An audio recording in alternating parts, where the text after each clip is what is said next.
नमस्कार दर्शकों। आज फिर हमारे साथ एक और खास मेहमान है। आज मेरे साथ जो मेहमान हैं वो हैं जिन्होंने माउंट एवरेस्ट पर पहुंचकर अपनी एक खास पहचान बनाई है।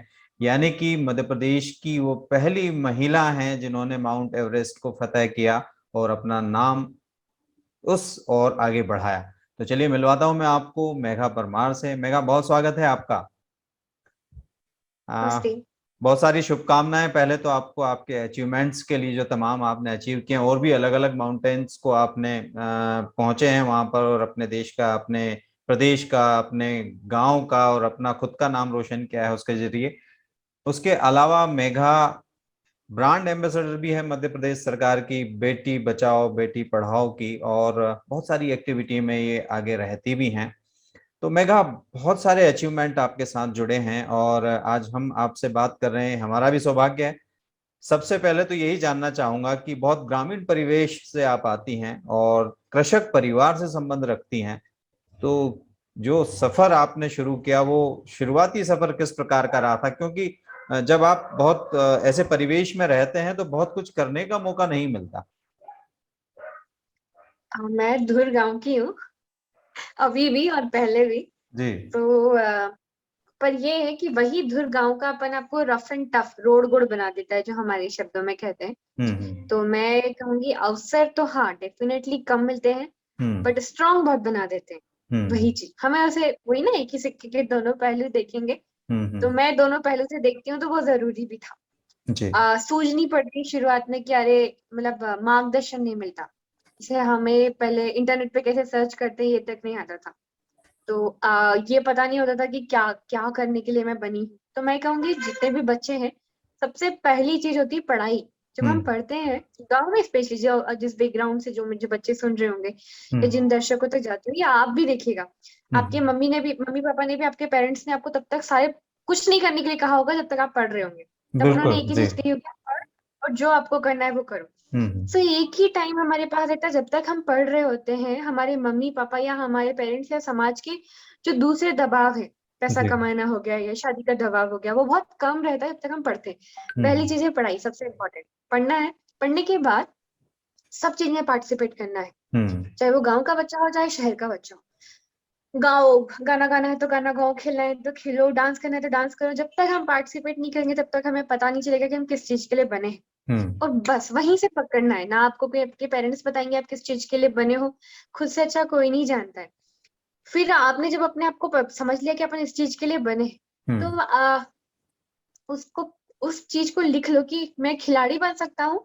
पर कौन सा खिलाड़ी बन सकता है? जैसे मेरे अंदर दूसरे खिलाड़ी ऐसी कैपेबिलिटी नहीं है, मैं बहुत अच्छी धावक नहीं बन सकती क्योंकि हम्म। मेरी स्पीड इतनी फास्ट नहीं है।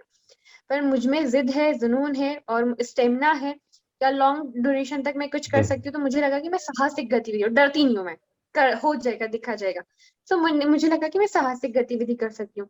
जब तक आपको अपने लक्ष्य के पाने के लिए प्रॉपर मार्गदर्शन ना मिल जाए, तब तक पीछा मत छोड़ो। इस दुनिया में सब लोग हैं, आपको पहले मिस गाइड करेंगे पर बता देंगे। तो अवसर आपको खुद ढूंढना पड़ेगा पहले तो। कुआं प्यासे के पास नहीं आता, प्यासा कुएं के पास जाता है। पर जी गांव बिल्कुल। से आपको ऑप्शन निकाल के हमेशा रखना है, जो मैंने उस समय किया था। बाद में पेरेंट्स सपोर्ट करने लग गए थे। बिल्कुल, यहाँ पेरेंट्स की मैं बात करूंगा मेघा कि कई बार ऐसा होता है कि जिस परिवेश से आप आए हो वहाँ पेरेंट्स थोड़ा सा एक कहें कि बहुत ज्यादा सोचते नहीं होंगे इन चीजों के बारे में, और कहीं ना कहीं उनके मन में एक डर भी होगा कि कहाँ और अलग रास्ते पर जा रहे हो, ये तो लड़कियों के बस की इतनी बात नहीं हो। फिर उसके लिए अगर जाना भी है तो बहुत कुछ तैयारी करना पड़ेगी आपको। तो कुछ ऐसा भी आपको फाइट करना पड़ा पेरेंट्स की तरफ से? तो मेरे जिस घर परिवेश से आती हूँ, हमारे यहाँ बचपन में मंगनी हो जाती है, नारियल यहाँ से वहां दे के सगाई हो जाती जी। है। जी। सो आज से 2 साल पहले तक मेरी खुद की सगाई को 17 साल हो गए थे। हम्म। हमारे गांव में 12वीं तक इसलिए पढ़ाते हैं कि 12वीं करने के समय लड़की 18 साल की हो जाएगी, उसके तुरंत बाद शादी करनी है। और हम्म। वो भी भेले में करनी है, ताकि सारी लड़कियों को एक साथ शादी कर दे तो खाने का खर्चा बचेगा। हम्म। हम्म। हम्म। बट कोई भी पेरेंट्स ये नहीं चाहता कि उसका बच्चा आगे ना बढ़े, हम्म। चाहे फिर वो ग्रामीण परिवेश से हो या स्लम एरिया से रहते जी। हो या शहरी इलाके से रहते हम्म। हो। सब सब यही चाहते हैं कि बच्चा अच्छा आगे बढ़े। हम्म। बट उनके लिए डिफिकल्टीज होती है समाज। तो हम्म। मेरे पापा को ये बोले थे, हाई छुई पहाड़ पहाड़ जाती फिरे, कहीं हुए हम्म। पहाड़ चढ़ना से। मम्मी पापा को भी डर था, उन्हें तो यही नहीं पता कि माउंटेनियरिंग में इंसान मर भी जाता है, बाद जी। में उन्हें पता चला। हम्म। बट उनका ये था कि थारे जो भी करना बेटा बस यार सोच समझ के कर जे, अच्छो करेगी तो भी हमारा नाम होएगा, बुरे करेगी तो भी तुम्हारा नाम होएगा, बाकी तो कुछ भी कर। पर हम्म। ये लाइन मुझे कब समझ में आई ज्यादा अच्छे से, कि मैं अकेली नहीं हूँ, ना ही आप अकेले हैं। हम कुछ भी जी जी। करते हैं उसका असर हमारे पेरेंट्स, फैमिली, राज्य, देश सब पे होता है। तो हम देश के लिए क्यों ना करें। तो वो डिफिकल्टीज स्टार्टिंग में बहुत फेस करनी पड़ी, समझाना बड़ा डिफिकल्ट हो गया था। और ये था कि अपने माँ बाप को मनाने के अलावा मुझे किसी को नहीं मनाना है। हम्म। समाज को मैं सोचती थी कि वो तो बोलेंगे, कुछ भी कहेंगे। हमारे यहाँ एक डायलॉग बोलते, नाम धर रिया थारे लोग, तूने छोरा कहीं बाल कटा लिया। जब हम्म। उन्हें छोटी छोटी बातों से जी। प्रॉब्लम हो सकती है, तो फिर बड़ी बड़ी बातों से लाख बहुत प्रॉब्लम हो सकती है। हम्म। जी मेघा, बिल्कुल। यानी कि तो समस्याएं तो चारों तरफ है, लेकिन उन समस्याओं को हम नजरअंदाज कैसे करें वो हमारे ऊपर रहता है, और फिर उससे आगे कैसे बढ़े हम, ये हमें सोचना है। जब आप को करेक्ट। परमिशन मिल गई घर से, और मन की बात घर पर बताई आपने कि ये करना है मुझे पढ़ाई के साथ साथ, तो माता पिता ने कहा कि ठीक है कीजिए, नाम आपका होना है, हमारा होना है, बिगड़ना है तो हमारा है और आपका बिगड़ना है, तो निश्चित ही फिर जिम्मेदारी आपकी बढ़ जाती है। और उस हाँ जिम्मेदारी जी। को जब आप अपने कांधों पर लेकर आगे बढ़ते हैं तो मुश्किलें तो बहुत होती हैं, आसान कुछ नहीं होता। आपने सोच तो लिया कि आगे बढ़ना है, पहाड़ चढ़ना है या कुछ ऐसा करना है जो हटकर है, लेकिन मुश्किलों का साथ कितना साथ साथ रहा। ये तो समाज की प्रॉब्लम होगी, पहाड़ के चैलेंजेस तो और डिफरेंट हो जाते हैं, पर्वत हम्म। देवता तो अपने आप में अलग चीज होती है। हम्म। तो जब मैं माउंट एवरेस्ट का सोची हूँ, तो माउंट एवरेस्ट पे आपके ट्रेनिंग पार्ट होता है जो बहुत टफ टफ होता है। मैं हर दिन 10 10 किलोमीटर दौड़ती थी, 21 किलोमीटर हर सैटरडे दौड़ती या थी। एक चीज और पूछना 2018 में चाहूंगा मेरा मेघा आपसे मैं, कि आपने माउंट एवरेस्ट चढ़ने का ही पहले सोचा, कि उसके पहले भी सोचा कि कुछ और थोड़ा थोड़ा कम कम करते हैं उसके बाद फिर माउंट एवरेस्ट की तरफ जाएंगे, कि सीधा माउंट एवरेस्ट? Mount Everest. अरे हाँ, वाह जी। सीधा। मुझे नहीं पता था माउंटेनियरिंग क्या बला होती है, बस ये पता था माउंट एवरेस्ट चढ़ना है। जी। पर उससे पहले क्या क्या करना है ये बाद में पता चला था। तो हम्म। माउंटेनियरिंग के कोर्सेज किए और बहुत सारे माउंटेन्स क्लाइंब किए, तब मुझे पता चला। सो पहाड़ के चैलेंजेस बहुत डिफरेंट हो जाते हैं, बहुत ही ज्यादा। हम्म। आपको 25 25 किलो का बैग लेके ऊपर चढ़ना पड़ता है, 2 2 किलो के आपके जूते होते हैं, नीचे क्रैम्पन लगे होते हैं। और 2 महीने का एक्सपीडिशन होता है। हम्म। 2018 में मेरा सक्सेसफुल माउंट एवरेस्ट का एक्सपीडिशन नहीं हुआ था। और 2 महीने का एक्सपीडिशन में 4 कैंप होते हैं। -52 डिग्री तक टेम्परेचर पहुंचता है, कि आप अपनी उंगलियों चंद सेकंड के लिए निकालोगे तो फर्स्ट फाइट हो जाता है, जिसे उंगलियां काटने तक पड़ जाती है। हम्म। फोन वगैरह कुछ रहता नहीं है, 2 महीने आपको अपनी जिंदगी रिपीट हो जाती है। हम्म। और जरूरी नहीं कि आप वापस लौट के आओगे। आपके पास एक ही चीज रहता है कि तिरंगा फहरा के आना है। हम्म।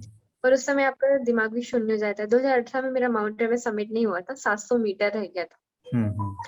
मैं वापस आई, मतलब 700 मीटर तो बड़ा छोटा होता है ना। जी। वापस आई और मेरी रीढ़ की हड्डी में 3 फ्रैक्चर्स हो गए थे। ओ। और फिर तैयारी करी। फिर फाइनली 2019 में मेरा सक्सेसफुल माउंट एवरेस्ट समिट हुआ। हम्म। 22 मई सुबह 5 बजे। मैं दुनिया की सबसे ऊंची चोटी पे इंडिया के फ्लैग के साथ थी, फिर सारे दुख दर्द भूल जाते हैं हम। हम्म। और एक अलग ही फील था। और आने के बाद काफी कुछ अच्छा हुआ जीवन में, बहुत सम्मान मिला। पर सबसे इम्पोर्टेंट चीज थी वो आने के बाद जो असलियत में फील हुआ, वो ये था कि बहुत सारी लड़कियों के लाइन खुल गई थी। हम्म। बच्चियों के मैसेज आते थे कि दीदी अब हमें हमारे पापा बीए या बीकॉम करने के लिए नहीं बोलते, अब ये बोलते तुम्हें जो करना है वो करो। हम्म। सो फ्रीडम, डिफरेंट टाइप की फ्रीडम पापा मम्मी को सोचने का नजरिया मिला। सो यदि मेरी एक की सक्सेस से इतना फर्क पड़ता है, तो और बच्चियां जो ओलंपिक में मेडल लाएंगी हमारे राज्य की हैं, हमारे यहाँ की, तो पूरा कितना एनवायरनमेंट चेंज रहेगा। तो ये डिफिकल्टीज भी थी, बट ये मेरे लिए संतुष्टि हुई है। बिल्कुल। और मेघा, उसके बाद जो अचीवमेंट लोगों के सामने आपका आया तो हाथों हाथ लिया, और लोगों ने आपको बहुत सराहना भी दी कि आपने ये कर दिखाया, बड़ा मुश्किल काम था। अब बात वहां की करें कि जब आप माउंट एवरेस्ट चढ़ रहे थे ट्रेनिंग के बाद, तो आपके मन में चल क्या रहा था कि मैं चढ़ पाऊंगी या कर पाऊंगी, या क्या होगा? क्योंकि ऑक्सीजन की भी कमी हो जाती है वहां जब आप ऊपर पहुंचते हैं, और फिर वेट बहुत सारा होता है, कई बार तो प्यास भी लगने लगती है, बहुत सारी चीजें ऐसी होती हैं जो जैसा कि हमने सुना है तमाम वहां जाने वाले लोगों के इंटरव्यूज में। तो आपके मन में क्या चल रहा था उस वक्त? सीरियसली दिमाग काम करते हैं, क्योंकि बॉडी पहले आपका पेट खाती है, मसल्स खाती है, धीरे धीरे आपको खाना शुरू कर देती है। एक एक कदम बहुत भारी लगता है, पीने को पानी प्रॉपर मिल नहीं पाता है, बर्फ खोते पिघलाते पानी पीते हैं, एल्टीट्यूड पे एक्लिमेटाइज होते समय दिमाग के पास ऑक्सीजन नहीं पहुंचती, बहुत तेज हेडिक होता है। आपके पड़ोस के टेंट में आप लोगों को देखते हो, किसी को खून की उल्टी, किसी को नॉर्मल वोमिटिंग होती है, किसी की डेथ हो चुकी होती है। और जैसे जैसे हाइट बढ़ती जाती है और डिफिकल्टीज और बढ़ती जाती है, लेडर्स क्रॉस करते हैं, वो इस तरह से हिलते हैं, पैर कांपते हैं जब उनको पार करते हैं। पहला दिमाग बोलता है अब छोड़ो, शरीर काम नहीं कर रहा। दूसरा दिमाग बोलता है नहीं, एक एक कदम करके पहुंच जाएंगे। उस समय दोनों दिमाग आपके काम कर रहे होते हैं, खतरनाक वाले। पर हमेशा आपको अपने दूसरे दिमाग की सुननी होती है। एक एक कदम, एक एक कदम, एक एक कदम। उस समय जैसे हम बोलते हैं 70% आपकी मेंटल स्ट्रेंथ काम आती है, केवल 30% आपकी फिजिकल स्ट्रेंथ काम आती है। बड़े बड़े बहुत फिट जो क्लाइंबर होते हैं वो रिटर्न हो जाते हैं, बहुत फिट होते हैं वो शारीरिक रूप से। पर यहाँ का पावर सबसे ज्यादा इंपॉर्टेंट होता है हर चीज में। फिर 70 डिग्री का ग्रेडियंट कैंप 3 के बाद डेड जोन शुरू हो जाता है। कई बार ग्लेशियर से जो डेड बॉडीज निकल के आती है उनके बगल से क्रॉस करना पड़ता है, कई बार उनके ऊपर से क्रॉस करना पड़ता है। कैंप 4 पहुंचते हैं, जहाँ डेड बॉडीज का हब समझ सकते होंगे आप, साउथ पोल।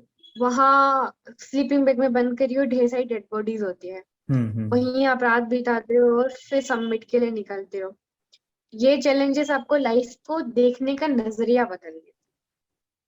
बिल्कुल, यानी कि आप हर कदम तब पर जाके आप सोचते सक्सेस हैं। कर पाते बिल्कुल हो। बिल्कुल, यानी कि हर कदम पर आप बढ़ते जाते हैं और हर एक कदम आपको कुछ ना कुछ सोचने के लिए मोटिवेट करता है कि बढ़ना है, आगे चलना है, और 2 कदम और 1 कदम और 2 कदम, ऐसे कर करके आप अपनी जगह तक पहुंच जाते हैं, आप उस माउंट करेक्ट। एवरेस्ट के यहाँ टॉप। आपकी और मेरे लिए एक एक कदम कोई मायने नहीं रखता है ना। जी हम जी लोग दौड़ लगा देते हैं एक एक कदम, और जी, वहां आपका एक कदम नहीं उठता है। बिल्कुल, एक गलत कदम आपकी दिशा बदल देगा वहां पर, ये कह सकते हैं, या जान के लिए भारी पड़ जाएगा, ये कह सकते हैं हम।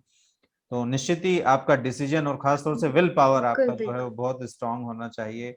ये आपका अनुभव वहां का रहा, निश्चित ही आपके मन में बड़ी प्रेरणा रही होगी और अंदर विल पावर ऐसा रहा होगा कि आप वहां तक पहुंच पाए जहां तक जाने के लिए अच्छे अच्छे लोग 10 बार सोचते हैं। और ये हम मध्य प्रदेश के लोगों के लिए भी गर्व की बात है, भोपाल के लोगों के लिए भी गर्व की बात है कि एक ऐसे परिवेश से निकली लड़की जब माउंट एवरेस्ट पर पहुंचती है तो निश्चित ही लोगों को या खासतौर से लड़कियों को एक प्रेरणा देती हैं। अब जीवन उसके बाद आपका थोड़ा बदल गया है, जब आप माउंट एवरेस्ट फतेह कर आई और तमाम लोग आपको जानने लगे, बहुत सारे इंटरव्यूज हुए, बहुत लाइमलाइट में आप रहे। उसके अलावा भी आपने और दूसरे एवरेज जो माउंटेन हैं वो आपने किए हैं और वहां गए हैं, तो उनके बारे में भी थोड़ा सा आप बताएं हमें। हर एक पहाड़ का डिफरेंट चैलेंजेस हो जाता है सर। मेरे को भी हम्म बड़ा गुरूर हो गया था, अरे मैंने तो माउंट एवरेस्ट सबमिट कर लिया, बाकी माउंटेन मेरे लिए इजी है। हम्म, बट नहीं, हर पहाड़ अलग है, जैसे हर व्यक्ति अलग है। माउंट बिल्कुल। एवरेस्ट जब आप क्लाइंब करते हो, कड़ाके की ठंड, कभी भी वेदर चेंज हो जाता है। हम्म इसी वजह से द्वितीय विश्व युद्ध में वो पूरी की पूरी सेना हारी थी। तब समझ में आता है, कभी इतनी तेज सर्दी की पूछो मत, कभी इतनी तेज हम्म गर्मी की मन करता है पूरी चीजें उतार दो, हम्म कभी विंड, कभी स्नोफॉल। सो वो चैलेंजेस बहुत टफ रहा था। हम्म किलिमंजारो के टाइम ऐसा रेतीला तूफान, क्योंकि वो ड्राई माउंटेन है, वो वॉल्केनो है, उसे सबमिट करना बड़ा टफ रहा था। माउंट अकंगुआ सबमिट नहीं हुआ, पर वो इतना ड्राई माउंटेन था कि 3 दिन आपको 4 लीटर पानी में सरवाइव करना है। हम्म इतना डिहाइड्रेशन हो जाता है कि हमारे यूरिन का कलर रेड हो जाता है। हम्म वो अलग चैलेंज था। माउंट और इन माउंट किलिमंजारो के टाइम मैंने पहली बार टीम को लीड किया था। सो हम्म मेरे द्वारा और भी लोगों को क्लाइम करवाया गया था। टीचर फॉर्म में मैं फिर आ गई थी। सो मध्य प्रदेश के पहले यंगेस्ट क्लाइमर अमन गौर, जो मेरे स्टूडेंट थे, उनको क्लाइम करवाया था। एमपी की सबसे oldest woman Anita Sharma ma'am, उनको क्लाइम करवाया था। और जयप्रकाश परमार, इंडिया के पहले शिशु रोग विशेषज्ञ, उनको क्लाइम करवाया था। शोभितनाथ शर्मा सर, ऑस्ट्रेलिया क्लाइम करने वाले मध्य प्रदेश के हम्म, पहले पुरुष, उनको क्लाइम जी। करवाया था। तो ये सब चीजें मेरे लिए एक चैलेंजिंग रूप में थी, कि खुद के बाद दूसरों को भी लेके जाना, ट्रेन करना। क्योंकि इस दरमियान क्या होता है, टीम में एक फास्ट चलने वाला व्यक्ति भी होता है, एक हम्म स्लो चलने वाला भी होता है। तो यदि आप टीम के लीडर है, तो आपको पहले व्यक्ति के पास भी जाना पड़ेगा और लास्ट वाले व्यक्ति के पास भी जाना पड़ेगा। वो थक रहा है तो उसके वजन को भी आपको लेना पड़ेगा। उसको उसका पानी खत्म हो गया है, तो जब लास्ट घुट बचा और आपका मन अंदर से मन नहीं कर रहा कि पानी इनको दे दो, हम्म। पर दूसरे मन से कहोगे ये चल नहीं पाएगा, इसे अपना पानी दे दो, वो वाला फेज सबसे टफ था। तो सभी माउंटेन के चैलेंजेस बहुत डिफरेंट थे और डिफरेंट एक्सपीरियंस थे, क्योंकि चार महाद्वीप अपने आप में अलग अलग अलग अलग एक्सपीरियंस दे रहे थे, वहाँ के लोग, वहाँ की संस्कृति, वहाँ की परंपराएं। पर आधी दुनिया घूमने के बाद एक चीज समझ में आई सर, ये स्माइल और जो वाणी होती है, हम्म। ज्यादा भाषा तो हमें भी नहीं आती है, बट ये स्माइल कुछ भी करा सकती है इस दुनिया में। वसुधैव कुटुंबकम, ये पूरा संसार हमारा घर है, सब में एक जैसे भाव होते हैं। बिल्कुल, यानी कि हम सबको साथ लेकर और खुद को मोटिवेट करते हुए आगे बढ़े तो सब कुछ फतेह कर सकते हैं, ये आपसे सीखने को मिलता है। और हार ना माने हम तमाम परिस्थितियों में, भले ही वो कैसी ही परिस्थितियां हों हमारे सामने।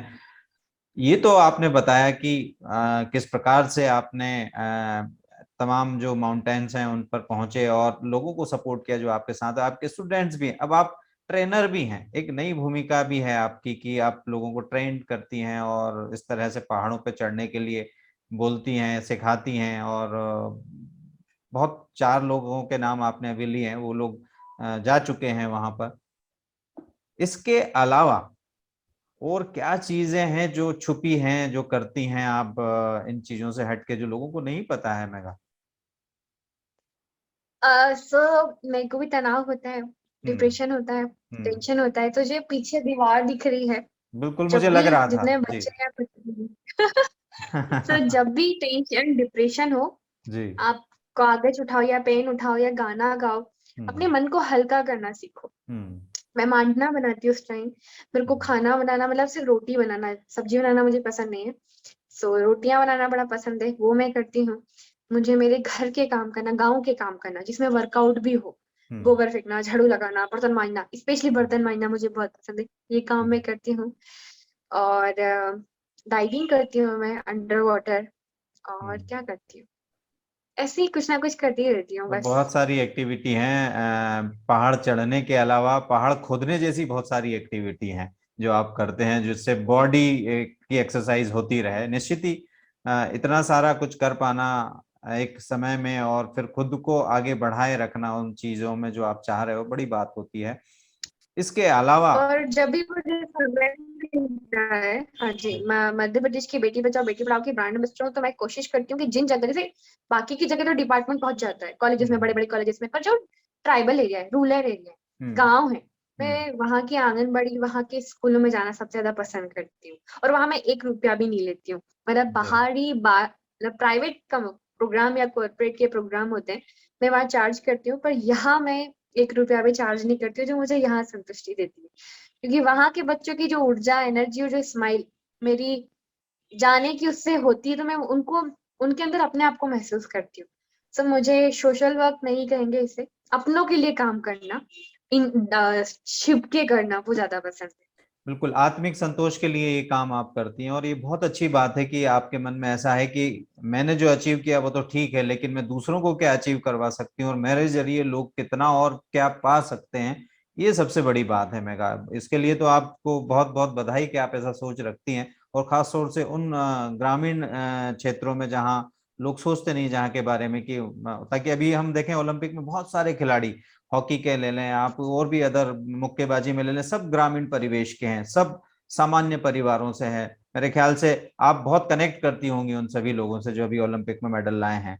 तो निश्चित ही करेक्ट। जो हार्ड वर्क और बिल्कुल लगकर काम करने की इच्छा शक्ति होती है, वो ग्रामीण परिवेश से ही आती है। शहर में आके तो भले ही हम थोड़े बहुत लापरवाह हो जाते हैं, लेकिन वहाँ हम शुद्ध रूप से मेहनती होते हैं। इसके अलावा बहुत मुश्किलें भी इनके साथ साथ जुड़ी है। काम तो चल ही रहा है, लेकिन काम के साथ मुश्किलें भी तो चल रही हैं मेगा।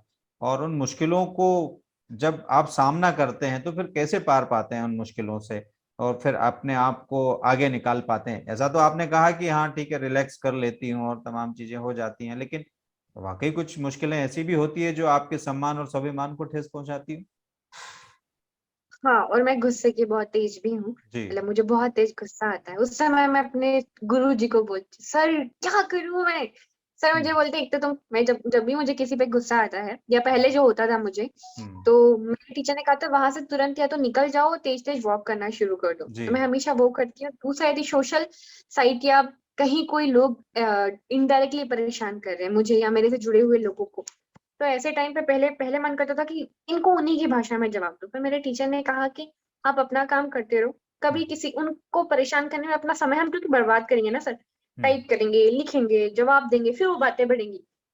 तो जो मेरे गुरुजी ने सिखाया कि कभी किसी की लाइन मत काटना मेघा, और जो मेरा एक ही ईमान है जिस पर मैं काम करती हूँ, कभी किसी की लाइन नहीं काटती हूँ मैं हक से बोल सकती हूँ इस चीज को। दूसरा, मैं अपनी लाइन बढ़ाने की कोशिश करती हूँ और अपने साथ और लाइनें खड़ी करने की कोशिश करती हूँ, मेरी लाइन तो फिर अपने आप कुछ सालों बाद बढ़ जाएगी, ये मैं मानती हूँ।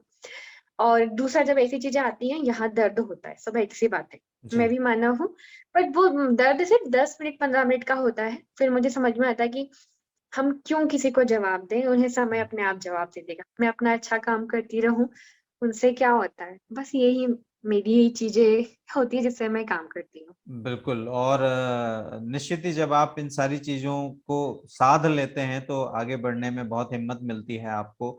आने वाले समय की अगर हम बात करें, ये तो एक पड़ाव था आपके जीवन का जो आपने पाया, और बहुत कम उम्र में और बहुत जल्दी पा लिया, निश्चित ही एक बड़ी उपलब्धि है। लेकिन अभी तो बहुत बड़ा आसमान है, बहुत बड़ी धरती है। कितनी धरती नापनी है और कितना आसमान ऊंचा उड़ना है। अब करना तो बहुत कुछ है, नो डाउट। हम्म। पहले तो खुद के ऊपर काम करना है मुझे अभी, जो खुद के अंदर कमियां दिखती हैं जिन्हें जी। मैं नोट डाउन करके लिखती हूँ। हम्म। आ, मतलब मैं जब दूसरे राज्य, थोड़ा सा स्वार्थी तो हम सब होते हैं ना, जब सब दूसरे राज्य हरियाणा हरियाणा सुनते हैं ना, तो हम्म। कभी ऐसा लगता है कि मध्य प्रदेश नाम होना चाहिए। हम्म। और ओलंपिक में आर्टिफिशियल वॉल क्लाइंबिंग शामिल हो गया है, तो मैं चाहती हूँ कि अगले ओलंपिक में हमारे यहाँ से बच्चे साहसिक जो एडवेंचर गेम है उसमें से पहुंचे। और मेरी उम्र तो बढ़ती जा रही है, मैं 26 की हूँ, और हम्म। जब तक मैं 30 की पहुंचू, मैं तब तक किसी न्यू जनरेशन के बच्चों को वहां ले जाके खड़ा कर सकूं, ताकि वो देश दुनिया अंतर्राष्ट्रीय स्तर तक गौरव बने। मेरा माउंट एवरेस्ट था, पर दूसरे बच्चों की जो एनर्जी है वो अंतर्राष्ट्रीय स्तर तक पहुंचे। बिल्कुल, यानी कि गुरु माँ की भूमिका में आप दिखेंगे आने वाले समय में हमें। और ऐसे कई शिष्य आपके होंगे जो निश्चित ही ये कुछ करके दिखाएंगे। और गौरव की बात होगी कि जब मध्य प्रदेश का भी नाम लिया जाएगा इस तरह के ओलंपिक्स के इन खेलों में या इस तरह की विधाओं में। बहुत बड़ी बात है ये। और निश्चित ही हम भी इस चीज को मानते हैं कि जब आप सोच लेते हैं किसी चीज को करने का, और लड़कियों के लिए खास तौर से, जब अभी इंटरनेट का इतना जमाना है और तमाम तरह की आजादियां हैं और बहुत भटकने की राहें हैं, उसमें हाँ बिल्कुल। खुद को समेट के रखना और फोकस करके एक दिशा में आगे बढ़ना कितना मुश्किल काम होता है। आप क्या देखते हैं पूरे परिदृश्य को लेके कि कितनी लड़कियां हैं जो कुछ अचीव करना चाहती हैं और कितनी लड़कियां हैं जो शायद सिर्फ जीवन को खुशहाली से जीना चाहती हैं, रिस्क नहीं, बस जीवन अच्छा कटे। आप क्या सोचती हैं इस हमने बारे में? हमारी भी बहुत गलती रही है, हमने बच्चियां हो या बच्चे हो उनको एक जी। कंफर्ट जोन दे दिया कि बच्चों अच्छी हम्म। लाइफ होना चाहिए, अच्छा घर होना चाहिए, एसी वाला रूम होना चाहिए। अरे उन्हें कड़कड़ाती गर्मी में रोड पे अपने काम के लिए भेजकर तो देखो, उन्हें उस एक एक पैसे की वैल्यू पता चलेगी, हम्म। काम की वैल्यू पता चलेगी। और मैं आने वाली जनरेशन के बच्चों से बोलना चाहूंगी कि आपको गेम खेलना है तो मोबाइल गेम मत खेलो, ग्राउंड हम्म। वाला गेम खेलो, क्योंकि हर चीज में मेंटल फिजिकल स्ट्रेंथ चाहिए। मैं हम्म। नहीं चाहती कि मेरा भारत देश एक कमजोर देश कहलाए, बीमार देश कहलाए, और वो धीमे धीमे हो ही रहा है। हम एक संकुचित मानसिकता के हो गए हैं कि दूसरे का भला हो या ना हो, मेरा भला हो। ये जी। बहुत दर्द भी देता है। पहले मैं भी ऐसी थी, नो डाउट। ऐसे माउंट एवरेस्ट समिट ना करने से पहले मैं अति महत्वाकांक्षी, अति सेल्फिश थी, पर पर्वत देवता ने मुझे देखने का नजरिया बहुत बदला। क्योंकि हमें मतलब जैसे मैं सांस ले रही हूँ ना, ये भगवान जी ने हमें उम्र के रूप में ये नहीं दिए, उम्र मतलब एज उम्र के रूप में नहीं दी कि तुम हम्म। 20 साल जियोगे, 50 साल जियोगे, नहीं। हमें सांसों के रूप में उम्र दिए, और एक एक सांस बहुत कीमती है हमारी। और हम जैसे ही फोन करते खोलते हैं, हम भूल जाते हैं कि हम किस चीज के लिए बने हैं, हमें उस कुर्सी से तक से उठने का मन नहीं करता। हम्म। सोचिए कितना कंफर्ट जोन आ गया है, चाहे बच्चे हो या पुरुष हो। महिलाएं, बच्चियां क्या सोचने लगी आज की, अच्छा सा अमीर लड़के से शादी होगी, मस्त घर होगा, हम्म। सेटल लाइफ होगी। नहीं, आपकी खुद की आइडेंटिटी होना चाहिए जिसके लिए आपको पसीना ऐसे टपकना चाहिए। आप खुद का रेस्टोरेंट खोलो, खुद का काम करो, कुछ भी करो, भले कम पैसा अर्जित करो, पर शाम को जब आप बिस्तर पे सो, तो आप सोचो कि आज दिन में आपने अपने काम के लिए कुछ किया। बस बिल्कुल ये चाहती हूँ। बिल्कुल, और ऐसा होना भी चाहिए। बहुत अच्छी बात आपने कही है, और अगर ऐसा होता है तो निश्चित ही बहुत सारे लोग अपने जीवन को दिशा दे पाएंगे। मेगा बहुत सारी बातें की, बहुत कुछ आपसे जानने को मिला, सीखने को मिला, और आपके मन को पढ़ने का मौका मिला। तो बहुत सारी शुभकामनाएं तो हमारी आपको है कि आप आगे और बढ़ें और नए कीर्तिमान स्थापित करें और गुरु माँ की भूमिका में हमें दिखें। अगला इंटरव्यू हम गुरु माँ की भूमिका में करें आपका। तो बहुत थैंक यू बहुत थैंक यू धन्यवाद सो आपका मच। कि वक्त दिया और इतनी सारी बातें की, और निश्चित ही बहुत प्रेरक है इंटरव्यू लोगों के लिए होगा। बहुत बहुत धन्यवाद मेघा आपका।